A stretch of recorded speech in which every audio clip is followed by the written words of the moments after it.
Good morning, students. Welcome back to your English 1 class. Today we are going to start our second chapter of second unit, that is the verb, chapter number 12 at page number 64.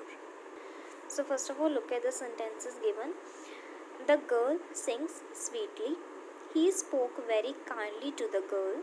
The sun rises in the east.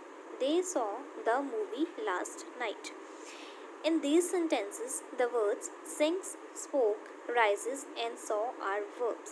Verbs क्या होते हैं? Look at the definition. A verb is mainly a doing word. Doing word means action word, जिससे हमें ये पता चले कि कौन सा काम हो रहा है, ठीक है, या कौन सा काम किया गया था. अब इसमें कौन से वर्ड्स बताए हैं? सिंग्स, ठीक है, उसने सिंग किया. स्पोक, वो बोला. राइजेस एंड सॉ, देखा, ठीक है. ये जो वर्ड्स हैं हमें बता रहे हैं कि कौन सा काम हुआ या फिर कौन सा काम किया गया. ये कौन से वर्ड्स होते हैं? डूइंग वर्ड या फिर action words. It says that someone और समथिंग डज एन एक्शन. ये हमें क्या बताते हैं कि किसी ने कौन सा काम किया है, कौन सा एक्शन किया है, ठीक है. Such a word is also called an action word. Words like be, am, is, are, was, were and have, has, had are also included in the verbs. ये जितने भी वर्ड्स दिए हैं इनको भी हम किस में इंक्लूड करते हैं? वर्ब में. They tell us what someone or something is or has. ये हमें क्या बताते हैं कि किसी के पास कौन सी चीज़ है या फिर थी, ठीक है. Like she is my friend, वो मेरी फ्रेंड है, ठीक है. Is expresses state or being. इस का मतलब क्या होता है? कोई चीज़ है जब होती है, ठीक है. शी इज़ माई फ्रेंड, वो मेरी फ्रेंड है, ठीक है. Second is Mary had a little lamp. Mary के पास क्या था? एक लिटिल लैम्प था. हैड पास्ट में लगा मीन्स उसके पास था, अब नहीं है. क्लियर. सो ये जो वर्ड्स होते हैं ये क्या एक्सप्रेस करते हैं कि किसी के पास कोई चीज़ थी या फिर है. तो ये भी वर्ड्स जो हमें इनको इंक्लूड करते हैं वर्ब्स में, ठीक है. ये भी वर्ब्स होते हैं और एक्शन वर्ड्स या फिर डूइंग वर्ड्स को भी हम क्या बोलते हैं? Verbs.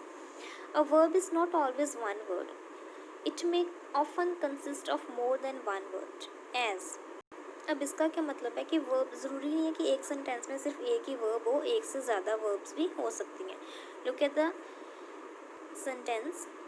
She is writing a letter. इसमें दो वर्ड्स हैं, इज़ भी हैं, राइटिंग भी है, ठीक है. क्या काम हो रहा है? वो काम कर रही है, लिख रही है, लिखने का काम हो रहा है और वो अभी भी लिख रही है. She is writing a letter. So these both words are verb. They are quarrelling with each other. वो एक दूसरे से क्या कर रहे हैं? झगड़ा कर रहे हैं, बहस कर रहे हैं, ठीक है. Are quarrelling with each other. A verb is a word used to express an action, state or possession. एक जो वर्ब होती है ऐसा वर्ड होता है जो हम यूज़ करते हैं किस चीज़ को एक्सप्रेस करने के लिए, बताने के लिए. एक्शन, कौन सा काम हुआ है. स्टेट क्या है, हालात क्या है, ठीक है. और पोसेशन कि किसको बिलोंग करती है, कोई चीज़ किसकी है, ठीक है, या फिर किसकी थी. Clear. These words which express an action, state or possession is verb. So verb क्या है? डूइंग वर्ड या फिर action word. And this is the definition of verb. A verb is a word used to express an action, state or possession. So this was all about your chapter number 12, the verb. Thank you so much.